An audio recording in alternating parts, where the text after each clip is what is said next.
Punto 43. Empezamos a vivir la vida de la gracia con el sacramento del bautismo. Punto 43.1. Cuando nacemos a la vida natural, nosotros nacemos muertos a la vida de la gracia, porque nosotros nacemos con el pecado original. El pecado original solo se lava con el bautismo, y el bautismo es como un segundo nacimiento, porque es un nacimiento a la vida sobrenatural. Dios creó a nuestros primeros padres en el estado de gracia, y Dios, en señal de su soberanía, les dio un mandato para que ellos, cumpliéndolo, mostraran su aceptación, porque Dios quería probar su fidelidad. Ellos, cediendo a la tentación del demonio, desobedecieron. Puesto que el fin propio del precepto era probar la obediencia, no podemos medir la gravedad de la culpa por la acción exterior en que se manifiesta. El hombre creado por Dios en la justicia, sin embargo, por la instigación del demonio, en el mismo comienzo de la historia, abusó de su libertad levantándose contra Dios. Este pecado de desobediencia fue el pecado original. Así se llamó porque fue el primer pecado que se cometió en la tierra.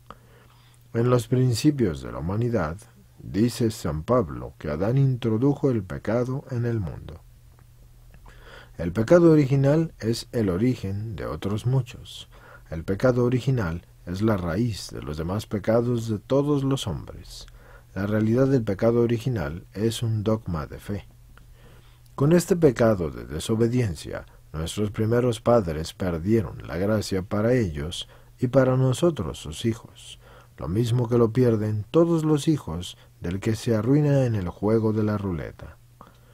Si un monarca concede a una familia un título nobiliario con la condición de que el cabeza de la familia no se haga indigno de semejante gracia, ¿quién va a poder protestar si después de una ingratitud de este cabeza de familia, el monarca le retira el título a toda la familia? Lo mismo es cuando el embajador de una nación firma un tratado porque compromete a todo su país. Y lo mismo nos afecta a todos el pecado de Adán, porque él fue la cabeza del género humano. En su voluntad estaba incluido nuestro destino, porque las aguas corren putrefactas, porque la fuente está contaminada. El Concilio de Trento, que es el más trascendental de toda la historia de la Iglesia, define como de fe que el pecado original se transmita por la generación y por herencia. Dice Pablo VI en el Credo del Pueblo de Dios: mantenemos, siguiendo el Concilio de Trento, que el pecado original se transmite juntamente con la naturaleza humana por generación. Punto 43.2. Nosotros no somos responsables del pecado original porque no es un pecado personal nuestro, pero sí lo heredamos al nacer. Por eso el pecado original es llamado pecado de manera análoga, porque es un pecado contraído, no cometido. Es un estado, no un acto.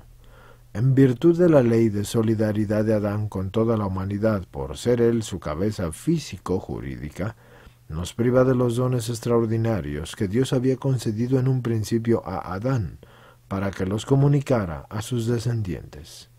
Del mismo modo que entre Adán y sus descendientes hubiese existido solidaridad si hubiese sido fiel, del mismo modo existe también solidaridad en su rebeldía. El gran desastre del pecado de Adán fue que arrastró con él a toda la naturaleza humana. De igual manera que si Adán se hubiera suicidado antes de tener hijos, hubiera privado de la vida a todo el género humano. Así con su pecado nos priva de la gracia, porque eso fue un suicidio espiritual. No debemos protestar por sufrir nosotros las consecuencias del pecado de Adán. ¿Hubiéramos sabido nosotros conservar esos dones? ¿No son nuestros pecados personales una prueba de que también nosotros habríamos prevaricado? El pecado original fue un pecado de soberbia. El pecado de Adán y Eva es un pecado muy frecuente hoy en día. Hombres y mujeres autosuficientes, independientes y rebeldes a toda norma, orden o mandato, y aunque venga del Papa, y para ellos solo vale lo que ellos opinan y lo que ellos quieren, porque no se someten a nadie. Quieren ser ellos los que deciden lo que es bueno y lo que es malo, y quieren ser como dioses, y ese fue el pecado de Adán y Eva. Punto 43.3. Antes de pecar, el demonio dijo a nuestros primeros padres que si pecaban, serían como dioses. Ellos pecaron y se dieron cuenta del engaño del demonio, y con esto el demonio logró lo que pretendía, derribar a Adán de su estado de privilegio. El demonio es el padre de la mentira, y Eva fue seducida por él.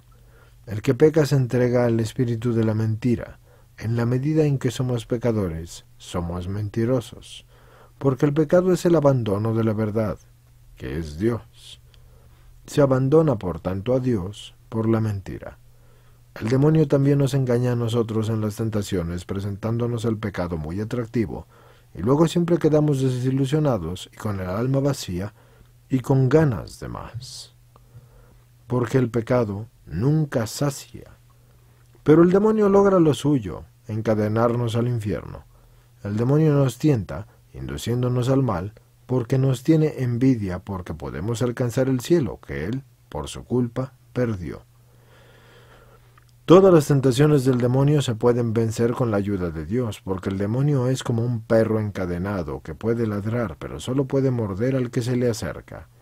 En el estado de pecado original, el hombre carece de la gracia y amistad de Dios, y su libertad está debilitada e inclinada al mal, y no podemos ser totalmente dueños de nosotros mismos y de nuestros actos. La vida de la gracia que empieza con el bautismo necesita respirar para no ahogarse, lo mismo que la vida del cuerpo, que si no se tiene aire para respirar también se ahoga. Dice San Agustín que la respiración de la vida del alma es la oración.